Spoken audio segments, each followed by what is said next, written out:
Hey Doomers, how's it going? October 1st, we made it. Almost 2023. And I felt like doing something a little casual, recording a vlog / climate and economy news. I went ahead and made a donation to climateandeconomy.com because I use his material and I am very grateful for one place putting all of the information.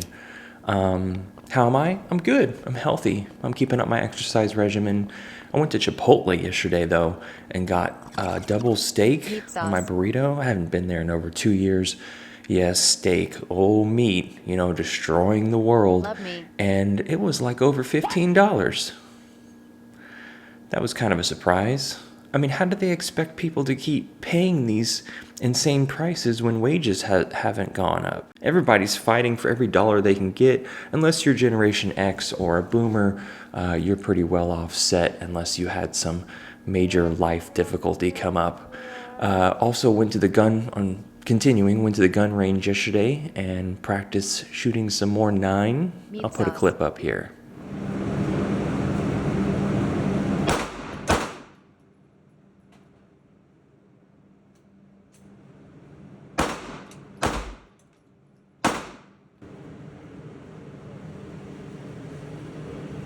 That was fun.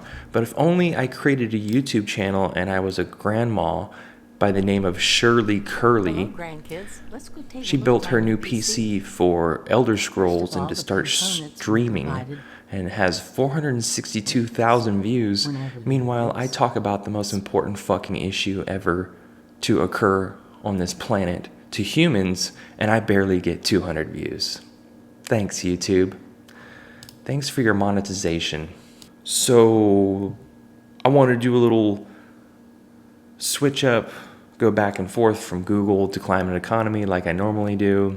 This from New Scientist: Western Arctic Ocean is acidifying 4 times faster than other oceans. Melting ice has increased how fast Arctic waters are absorbing carbon dioxide, making them more acidic faster. The change could disrupt entire marine ecosystems. Oceans have become 30% more acidic on average, and widespread consequences for marine ecosystems. Don't be surprised when you see billions of people starving by the end of this decade. That's what that says. From Google, top of the articles here is DeSantis and other Florida Republicans face a climate change quandary. He says, "I'm not in the pews of the Church of the Global Warming Leftists," he said while campaigning. "I'm not a global warming person. I don't want that label on me." Meanwhile, portions of the state's Gulf Coast, and you should look up the videos or pictures of this, of Fort Myers and other areas, are just completely devastated. It's like a tactical nuke went off. And they're going to need resources, money, time, labor to rebuild all of this. For what? For progress. Obliterated homes and businesses left stranded. Ian's rapid intensification, this is reported from the Associated Press. I guess we can't trust them. Can't trust anybody. No institutions. It's all the leftist, globalist, elite agenda. Jordan Peterson. Occurred after it traveled the Caribbean waters that are about 1.8 degrees Fahrenheit or 1 degree Celsius warmer than average, largely because of climate change. That warmer water creates a lot more rocket fuel for the storm. Colorado State University hurricane researcher Phil Klotzbach told the AP. He sounds like a dumb person. Why should we trust him? He's totally going along with the globalist elite agenda. He's just a paid scientist. This straight from climateandeconomy.com. Let's get into it. Lots of economic woes. The world is flirting with another global financial crisis. And that's not hyperbole. We came within inches of a global financial crisis Mark II. UK government bond tumult ripples into US and European markets. Investor dump global bonds and equity funds on recession risks.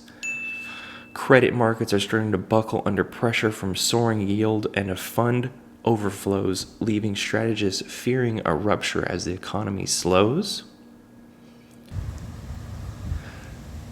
Wall Street extends its worst run since the financial crisis. World Bank chief forms of a perfect storm. Rich and poor countries around the world have resorted to raising interest rates this year in an effort to reduce domestic inflation.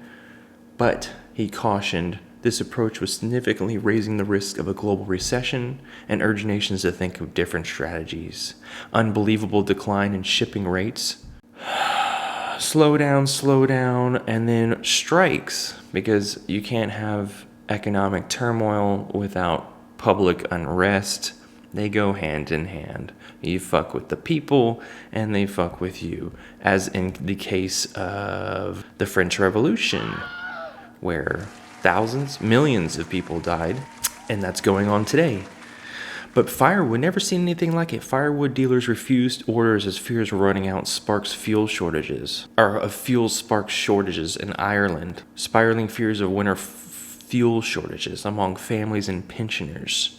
But Poland's going to let the use of brown coal to heat homes amid energy supply crisis.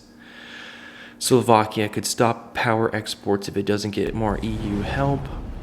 Eurozone inflation hits record 10%.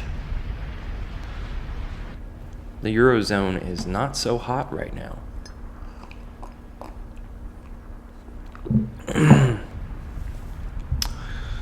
No bueno. Protests in Cuba erupt after days without power following Hurricane Ian.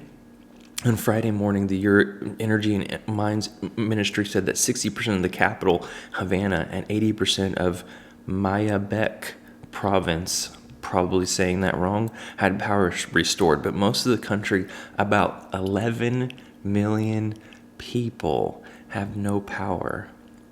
Meanwhile, I'm streaming with multiple electronic devices, not a care problem in the world.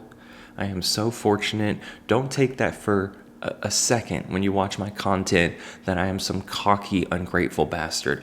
I'm living this day to day, and I barely get to my 40s and see the world completely destabilized. I'm in a safe place here. I wanted to preface that too, that I'm on the second floor of this condo. It has good vantage points from all the windows. I mean, my roommate and I agree, by 2035, it's going to be every man for himself. But on the way here, man, the indignation of people to keep having babies, to be so ignorant. You know, I can go on about this all day, but it's like, really? You think this doesn't affect? You think when government officials and scientists are saying this is the last decade to turn the ship around, you're going to say it's all bullshit? I've gotten that a lot. Economic discontent, as I was mentioning, the French Revolution, a traumatic event that ultimately cost millions of lives and kickstarted modern Europe, was preceded by an estimated 55% rise in the cost of bread. Just bread. Meat sauce. Yeah, just again, something my generation has come full force with to confront is over the last 6 years, companies have had to grapple with 5 major uncertainty shocks. First, it was Brexit in 2016, followed by the U.S. presidential election, China-U.S. trade tensions, COVID-19 pandemic, and the Ukraine war. Just in succession, 1, 2, 3, 4. And it's going to get worse before it gets a whole lot worse. Hope you're enjoying your life now, Doomers. I'll be thinking about you. Have a good weekend. Ciao.